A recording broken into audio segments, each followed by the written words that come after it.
আমাদের মতো গৃহিণীরাই পারি ঘরে বসে অনেক কিছু করতে, যে গৃহিণীরা ঘরের কাজ, স্বামী সন্তান সবাইকে সামলিয়েও এই যে সুন্দর পরিপাটি করে রাখা, ঘর গুছিয়ে রাখা, এই সব কাজ যদি আমাদের দিয়ে হয় তাহলে আমরা ভাববো যে আমাদের আরও কিছু করারও মতো শক্তি আছে, সাহস আছে। তার জন্য লাগবে ধৈর্য আর কাজ করার মতো শক্তি। আসসালামু আলাইকুম, কেমন আছো সবাই? এই তো নতুন দিনে নতুন আরও একটা ভিডিও নিয়ে চলে আসলাম। জানি না কার কেমন লাগলে ভালো লাগলে লাইক করো, আর ভিডিওর কমেন্টের মাধ্যমে জানিয়ে দিও কতটা ভালো লাগলো।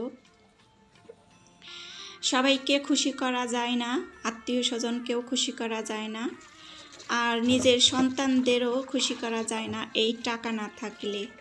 জানো টাকা যে কী পরিমাণ একটা খুব কষ্টকর হয়ে গেছে, যে মধ্যবিত্ত পরিবারের যে টাকার অঙ্কটা মাস শেষে যে আমরা কিভাবে চলি, মাস শেষ হয়ে গেলে মাসের শেষের কয়দিন যে কিভাবে চলতে পারি, আমরা যেভাবেই চলি না কেন, যদি কিছু কিছু টাকা ওই সারা মাস থেকে আমরা কিছু কিছু টাকা না বাঁচাই তাহলে কিন্তু মাসের শেষের দিকটা আমাদের একটু হিমশিম খেতে হয়।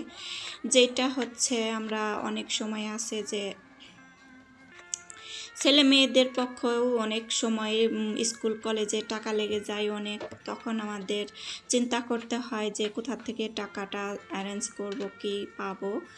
আর আত্মীয় স্বজনের কাছে তো বলাই যাবে না, তারা চিন্তা করবে যে এত কিছু চিন্তা করো, এই যে এইটা চিন্তা করো না যে সন্তানের ভবিষ্যৎ টাকা বাঁচিয়ে রাখতে হবে, তারাও শিখিয়ে দেবে এরকম কথাটা। আর জানি আমরা এই সংসারের থেকে যে আমরা টুকটাক করে টাকা জমাতে পারি সেটা তো আমরা জানি, আমরা যে কত কাজ করতে পারি বাসায় বসেও সেইটাও আমরা জানি। আর এখন নতুন বিজনেস হচ্ছে, নতুন না মানে এটা অনেক পুরাতন বিজনেস, যারা গরিব মানুষ, যারা রাস্তায় মানে এটা সেটা বিক্রি করতে পারে, মেন হচ্ছে চিতই পিঠা।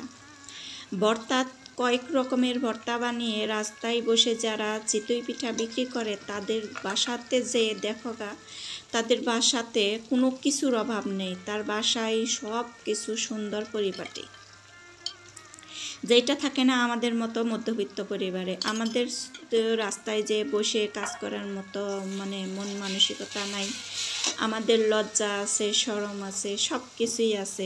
বাসায় বসে যে কাজটা আমরা করতে পারবো, এই নানান ধরনের হাতের কাজ মানে হচ্ছে যে কোনো বস্তা বা কোনো কিছু কেটে যে পাও মুসনি মানে শোপিস, যেইগুলা আর কি গৃহিণীরাই বসে বসে করতে পারে, যারা করতে পারে তাদেরই বলতেছি, যাদের উৎসাহ আছে এই সব কাজ করা। হাতের কাজ মানে কি আরও আছে যে টেবিল ম্যাট, তারপরে হচ্ছে কুশি কাটা দিয়ে রানারগুলা বানিয়ে মানে রাস্তা মার্কেটে বেচা, এরকম অনেক কিছু কাজ আছে বাসায় বসে বসে।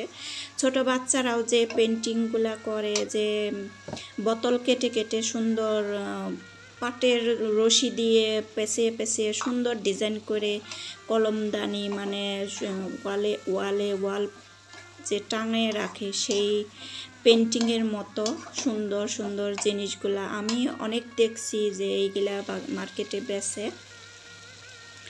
সেগুলা আমাদের মতো গৃহিণীরাই কিনে আনি ওয়ালে সাজানোর জন্যে। অনেক কিছু আছে হাতের কাজ করার মতো, যারা আর কি করতে পারবো, ধৈর্য আছে, তারাই এইসব কাজ বেছে নিতে পারো।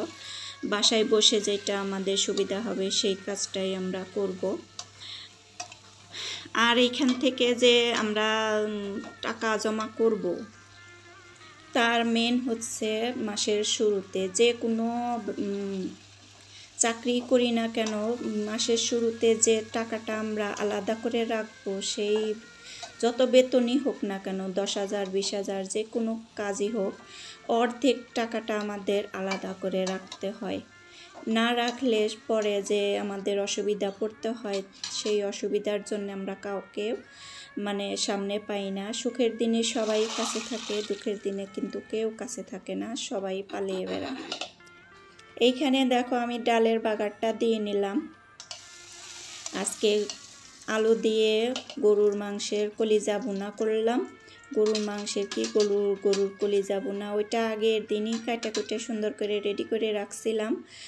আর এখানে ডাউল, আজকের দিনটা আমি এভাবে পার করে দিলাম। আমি অনেকভাবে দিনটা পারি করে দেই, যাতে যেটা আর কি সবাই মানে সবার সামনে বলাও যায় না যে আমি এইটা সেটা রান্না করছি। এইভাবে আমি দিন পাড়ি দিলাম। আগের দিনের তরকারিও যদি একটু বেশি থাকে, পরের দিন আমি একটা তরকারি রান্না করি, যাতে প্লেটের মধ্যে একটা তরকারি নেওয়া যায় আর একটা বাসি তরকারি থাকে। এইভাবে আমি দিন পাড়ি দিই। আজ এইখানে তো আগের দিন আমি পিঠা তৈরি করছি, যে পুর পিঠার ভিতরে ভরার ওই কলিজার আলু যতটা ছোটো করা গেছে আমি ছোটো করছি। ভাজিটা আমি আগের দিন শেয়ার করতে পারি নাই পিঠার সাথে, আমার মনে ছিল না এইটা হচ্ছে তারই ভাজি, একসাথেই করে রাখছিলাম। আমার এই ভিডিওর সাথেই আমি ভাজিটা করে রাখছিলাম। তার জন্যে আজকের ভিডিওটা কেমন লাগলো আমার ভিডিওটার মাধ্যমে কমেন্টের মাধ্যমে জানিয়ে দিতে পারো। আজকে এই পর্যন্তই ছিল, ছোট্ট একটা ভিডিও, দেখতে দেখতে শেষ হয়ে যাবে। যদি কারোর মনে না থাকে একটা লাইক দিতে, এখন পর্যন্ত যদি আমার ভিডিওতে থাকো তাহলে একটা লাইক দিয়ে দিও।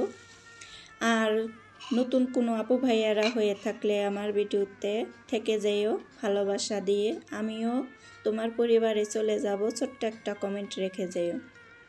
আজকে এই পর্যন্তই, ভালো থাকো সবাই, সুস্থ থাকো, আল্লাহ হাফেজ। আবার কোনো নতুন ভিডিওতে কথা হবে।